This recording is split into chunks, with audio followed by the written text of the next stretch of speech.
প্রিয় শিক্ষার্থী বন্ধুগণ, এখন f of x equal to e to the power x ফাংশনের রেঞ্জ নির্ণয় করে তোমাদেরকে দেখাবো।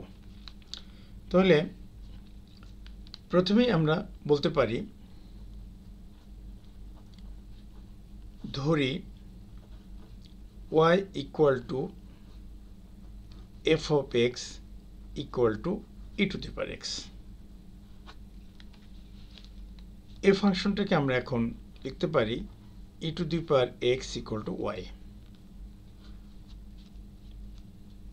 e to the power x equal to y এটা সূচক আকারে আছে। এটাকে আমরা লগারিদমের মাধ্যমে প্রকাশ করলে তখন লিখতে পারি x equal to log e base y।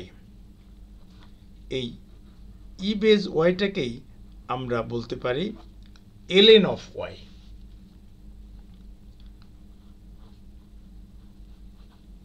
এখানে x সংজ্ঞায়িত হবে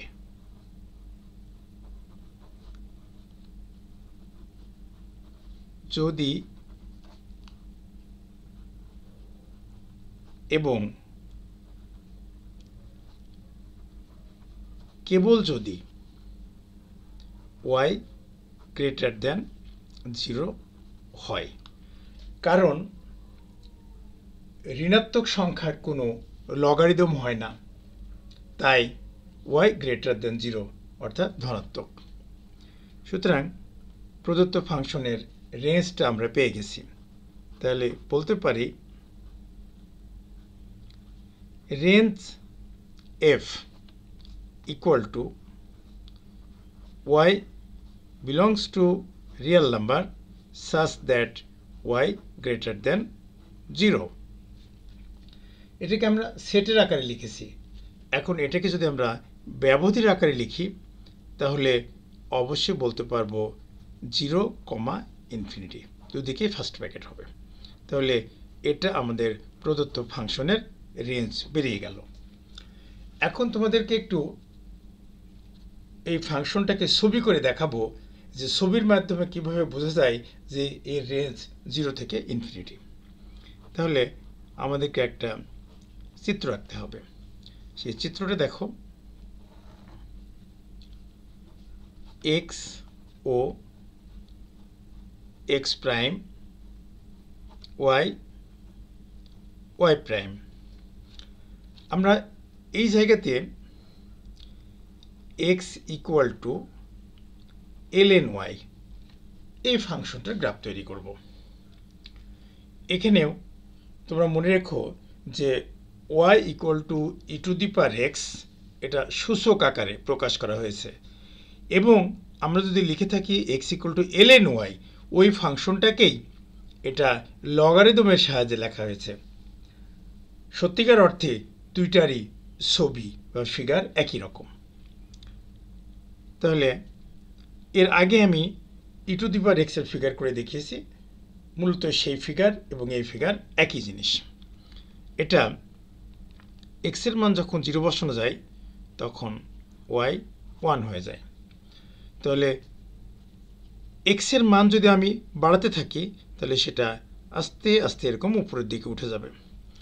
x এর মান যদি আমি 0 থেকে কমাতে থাকি তাহলে সেটা আস্তে আস্তে x অক্ষের বাম দিকে এভাবে চলতে থাকবে, কিন্তু কখনই সে x অক্ষের সাথে মিলিত হবে না এবং এটা ক্রমশ y অক্ষ থেকে দূরে সরে যাবে। তাহলে দেখো, আমি বলেছিলাম যে কোনো ফাংশনের যদি গ্রাফ তৈরি করা হয় তাহলে x অক্ষ বরাবর ওই গ্রাফটা যতটুকু বিস্তৃত সেটা তার ডোমেন, আর y অক্ষ বরাবর যতটুকু বিস্তৃত সেটা তার রেঞ্জ। আমরা দেখতে পাচ্ছি যে ক্রমশ সে এদিকে চলে যাচ্ছে, কিন্তু এই যে মূলবিন্দু থেকে বামে অর্থাৎ x অক্ষের দিকে, মূলবিন্দু থেকে x অক্ষের বামে যখন যাচ্ছে সে কিন্তু কখনোই 0 হতে পারছে না, কিন্তু 0-র খুব কাছাকাছি, বাট 0 না। কিন্তু যখন উপরের দিকে চলে যাচ্ছে তখন সে y এর অনেক বড় বড় মান গ্রহণ করতে পারে।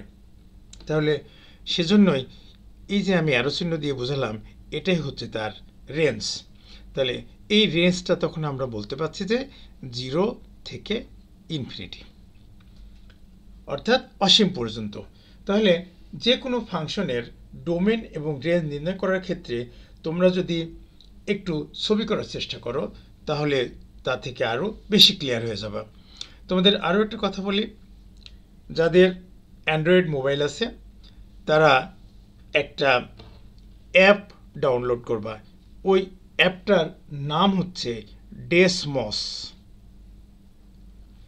এই ডেসমস অ্যাপটা ডাউনলোড করে ওখানে যে কোনো ফাংশন লিখে দিলে তার গ্রাফ হয়ে যায়। তাহলে তোমরা খুব সহজেই কষ্ট না করে বিভিন্ন ফাংশনের ডোমেন এবং রেঞ্জ গ্রাফের সাহায্যে নির্ণয় করতে পারবে। প্রিয় শিক্ষার্থী বন্ধুগণ, আমার ভিডিওটি তোমাদের ভালো লাগলে তোমরা লাইক, কমেন্টস এবং শেয়ার করে অন্যদেরকে জানিয়ে দিতে পারো। আর একটা কথা, তোমাদের মন্তব্যে কিছু থাকলে আমি তার উত্তর দেব। নতুন কিছু তোমরা জানতে চাইলে আমি তোমাদেরকে সে বিষয়ে ভিডিও দেব। আমি গত কয়েকদিন ধরে উচ্চতর গণিতের কিছু ফাংশনের ভিডিও দিয়েছিলাম, সেটা ছিল চ্যাপ্টার 1। আমাকে একজন লিখেছে যে স্যার, চ্যাপ্টার 9-এর ফাংশনগুলোর গ্রাফ দিয়েন প্লিজ। তাই আমি আজকে তার অনুরোধে চ্যাপ্টার 9-এর বিভিন্ন ফাংশনের ভিডিওগুলো করে তোমাদেরকে দিচ্ছি। তোমরা যদি আরও কিছু জানতে চাও আমাকে লিখলে আমি সে ব্যাপারে তোমাদের সহযোগিতা করার চেষ্টা করব। ধন্যবাদ।